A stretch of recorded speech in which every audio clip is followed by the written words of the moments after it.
मी एक army officer होतो आणि माझी वय 65 वर्षे आहे. मी आता रिटायर होऊन घरी आलो होतो. घरामध्ये माझी बायको आणि 2 सुना होत्या. मला बघून देखील खूप खुश झाल्या होत्या.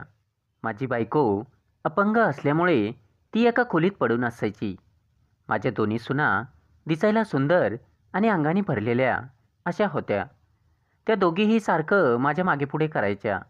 मी जेव्हा व्यायाम करायचो तेव्हा त्या माझ्या शरीराकडे एकटकच बघत राहायच्या. एका रात्री तर त्यांनी हद्दच केली.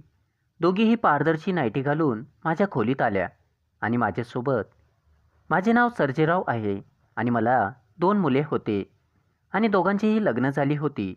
माझ्या मोठ्या मुलाचे लग्नानंतर काही दिवसातच एका अपघातात निधन झाले. या गोष्टीला आता 4 वर्षे झाली होती. पण तरीही माझ्या मोठ्या सूनबाईनं अजून दुसरे लग्न केले नव्हते. ती अजूनही माझ्या मोठ्या मुलाची विधवा म्हणूनच जगत होती, कारण तिचं माझ्या मुलावर खूप प्रेम होतं. माझा छोटा मुलगा शहरात नोकरीला होता. ते शहर आमच्या गावापासून 200 किलोमीटर लांब होतं, म्हणून तो तिथेच राहायचा आणि त्यांनी त्याच्या बायकोला घरीच ठेवलं होतं, कारण त्याच्या आईची तब्येत ठीक नव्हती. मी एक आर्मी ऑफिसर होतो आणि मी नेहमी बॉर्डरवर राहायचो. परंतु आता मी रिटायर होऊन घरी आलो होतो. खरं तर माझ्या दोन्ही सुना दिसायला खूपच सुंदर होत्या. मी घरी आल्यावर त्या दोघीही मला बघून खुश झाल्या आणि त्यांनी माझी खूपच खातिरदारी केली. त्या दोघीही सारखं माझ्या मागेपुढे करायच्या. एक चहा आणून द्यायची तर दुसरी दूध. मला तर प्रश्न पडायचा की काय प्यायचं आणि काय नाही. परंतु त्या दोघींचं वागणं बघून मी आता हैराण झालो होतो, कारण त्या दोघीही माझ्यामुळे एकमेकांसोबत भांडणं करू लागल्या होत्या. एक म्हणत होती की मी सासरेबुवासाठी जेवण बनवणार, तर दुसरी म्हणत होती की मी बनवणार. मग त्या दोघीही माझ्यासाठी जेवण बनवायच्या आणि मला विचारायचे की आता तुम्हीच सांगा, जेवण कोणाचं जास्त स्वादिष्ट बनलं आहे. या विषयावरून त्या दोघीमध्ये दररोज वाद होऊ लागले. त्यांचे हे वागणं बघून मला समजत नव्हते की आता कुणाला चांगलं म्हणू. आता मी या गोष्टीला कंटाळलो होतो. एके दिवशी सकाळी मी माझ्या खोलीत व्यायाम करत होतो, तेव्हा माझी मोठी सूनबाई माझ्या खोलीत आली आणि माझ्या शरीराकडे वेगळ्याच नजरेने बघू लागली. तिची ती नजर मला कळली होती. ती माझ्याजवळ येऊन मला म्हणाली की सासरेबुवा, तुम्ही तर अजूनही तरुण आणि स्मार्ट दिसता, असे म्हणत तिने मला मिठी मारली आणि रडू लागली. मी सुनबाईला बेडवर बसवलं तेव्हा ती माझा हातात हात घेऊन बोलू लागली, सासरेबुवा, तुमचा मुलगा मला सोडून गेल्यापासून माझ्या ज्या अपूर्ण इच्छा आहेत त्या फक्त तुम्हीच पूर्ण करू शकता. आणि म्हणाली, सासरेबुवा, मी खूप जाड आहे. मला पण व्यायाम करायला शिकवा ना प्लीज. मलाही फिट व्हायचं आहे. मला सुनबाईचं ते बोलणं अगदी चांगलं समजलं होतं की तिला माझ्यासोबत बोलण्याचा एक बहाणा मिळाला होता. मी तिला म्हणालो, का नाही, मी नक्कीच तुला उद्यापासून व्यायाम करायला शिकवेन, कारण आता माझी नाश्त्याची वेळ झाली आहे. यावर ती म्हणाली की ठीक आहे, तर मग चला आणि नाश्ता करून घ्या. मग मी फ्रेश होऊन नाश्ता करण्यासाठी हॉलमध्ये आलो. दोन्ही सुनबाईंनी माझ्यासाठी नाश्ता बनवला होता. दोघीही माझ्या बाजूला उभ्या राहिल्या आणि म्हणाल्या, सासरेबुवा, सांगा ना, कोणाचा नाश्ता चांगला झाला आहे. मी म्हणालो की दोघांचाही चांगला आहे. पण तेव्हा त्या दोघींनाही राग आला आणि दोघीही आपल्या खोलीत निघून गेल्या. मला तर कळतच नव्हतं की मी त्यांच्यासोबत कसा वागू. मी माझा नाश्ता करून माझ्या खोलीत गेलो. दुसऱ्या दिवशी सकाळी लवकरच माझी मोठी सूनबाई मला उठवण्यासाठी माझ्या खोलीत आली. मी तिच्याकडे बघितलं तर मला आश्चर्याचा धक्काच बसला, कारण तिने तर व्यायाम करण्यासाठी शॉर्ट ड्रेस घातला होता. याआधी मी तिला फक्त साडीमध्येच पाहिलं होतं, पण आता ती त्या फिट शॉर्ट ड्रेसमध्ये वेगळीच दिसत होती. मी तर तिच्याकडे बघतच राहिलो.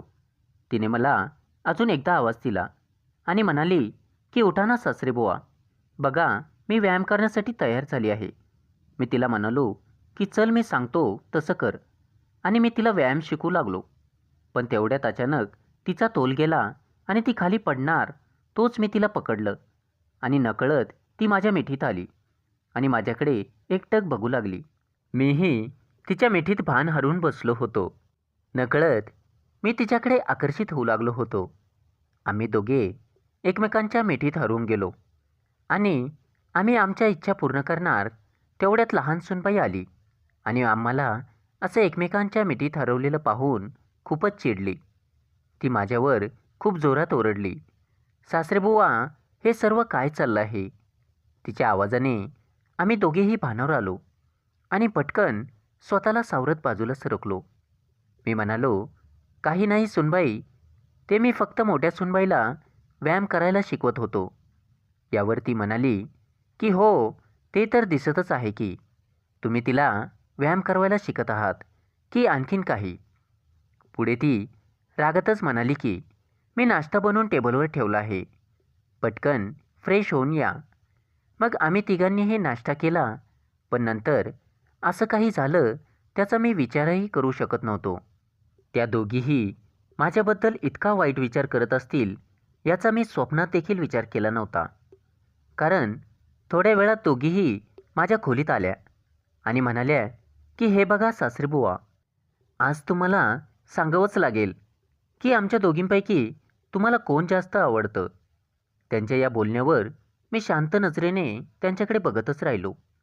मला समजतच नव्हतं की त्यांच्या या प्रश्नाचे मी त्यांना काय उत्तर द्यावे. मग काही वेळ विचार केल्यानंतर मी त्यांना सांगितले की "मला तर तुम्ही दोघीही आवडता." पण त्या दोघीही म्हणाल्या की "नाही, असं चालणार नाही.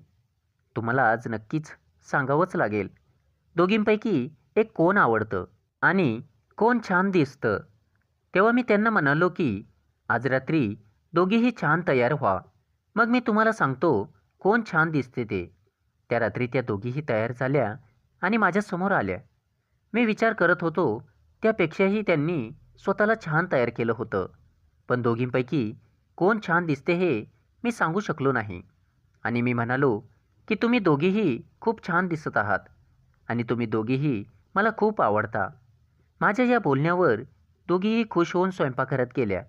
त्यांच्या मागे मागे मीही स्वयंपाकघरात जाऊ लागलो. तेव्हा मला त्या दोघींच्या बोलण्याचा आवाज येत होता. मोठी सूनबाई लहान्या सूनबाईला म्हणाली, "तू का सासरेबुवांच्या मागे लागली आहेस? तुला तुझा नवरा आहे ना?" तेव्हा लहान सूनबाई म्हणाली, "हो, नवरा आहे, पण काय कामाचा? तो कुठे असतो? माझ्याजवळ. त्यामुळे माझ्या देखील इच्छा जागरूक होतात." दोघींचं ते बोलणं ऐकून माझ्या पण इच्छा जागृत होऊ लागल्या होत्या. कारण माझी बायको अपंग असल्यामुळे माझ्या इच्छा पूर्ण होत नव्हत्या. आता मी विचार केला की आजपासून मी दोन्ही सुनबाईंच्या सर्व इच्छा पूर्ण करणार. माझ्या जागी दुसरं कोणी असलं असतं तर या दोघींनी आम्हा बापलेकांना जगापुढे तोंड दाखवायला जागा ठेवली नसती. मी नसतो तर त्या दोघी दुसऱ्या कोणासोबत असे नाते जोडणार नाहीत याचा काय भरोसा. त्या असं काही करण्याअगोदर मला त्यांच्या सर्व इच्छा पूर्ण कराव्या लागतील. म्हणून मी एक रात्री त्यांना छान असं तयार होऊन एक एक करून माझ्या खोलीत यायला सांगितलं होतं. त्यासुद्धा माझ्या खोलीत पारदर्शक नाईटी घालून परफ्यूम मारून आल्या होत्या आणि माझ्याशी जवळीक साधण्याचा प्रयत्न करत होत्या. त्याचवेळी मी त्यांच्या इच्छा पूर्ण करत होतो. खरंच तर त्या दोघीही खूप वाईट परिस्थितीत होत्या. हे सर्व करताना त्यांना एकदाही त्यांच्या नवऱ्याचा विचार आला नाही. त्या त्यांची मान मर्यादा सगळं काही विसरल्या होत्या. त्या त्यांच्या इच्छा पूर्ण करण्यासाठी कोणत्याही स्तराला जाऊ शकत होत्या. सकाळी जेव्हा मी फ्रेश होऊन नाश्त्यासाठी आलो तेव्हा त्या माझीच वाट बघत होत्या. मी आल्यावर त्यांनी मला विचारलं, "सासरेबुवा, आता तरी आम्हाला खरं खरं सांगा की आमच्या दोघींपैकी तुम्हाला कोण जास्त आवडतं?" तेव्हा मी त्यांना म्हणालो की "सांगतो, सर्व काही सांगतो. अगोदर मला नाश्ता तर करू द्या." त्या दोघींनी माझ्यासाठी खूप छान नाश्ता बनवला होता. मी आरामात नाश्ता करत होतो. त्या मात्र माझा निर्णय ऐकण्यासाठी अगदी आतुर झाल्या होत्या. नाश्ता झाल्यानंतर मी म्हणालो, "मला मोठी सूनबाई आवडते आणि माझा मोठा मुलगा पण या जगात नाही. म्हणून मोठ्या सूनबाईची जिम्मेदारी माझ्यावर आहे आणि तिच्या सर्व इच्छा पूर्ण करणं हे माझं कामच आहे. माझा छोटा मुलगा तुझ्यावर विश्वास ठेवून तो आपल्या सगळ्यांसाठी शहरात कष्ट करतो. आणि हो, लहान सूनबाई, खबरदार, यापुढे तू जर असं वागलीस तर मी माझ्या मुलाला सर्व काही खरं खरं सांगेन." हे सर्व ऐकल्यावर माझी लहान सूनबाई माझ्या पाया पडून रडू लागली आणि बोलू लागली की माहीत नाही मला काय झालं होतं. नकळत मी खूप चुकीचं करत होते सासरे बुवा. आज तुम्ही माझे डोळे उघडले. तुम्ही मला जाणीव करून दिली की मी जे काही करत आहे ते खूपच वाईट आहे. मी माझ्या नवऱ्यावर खूप प्रेम करते.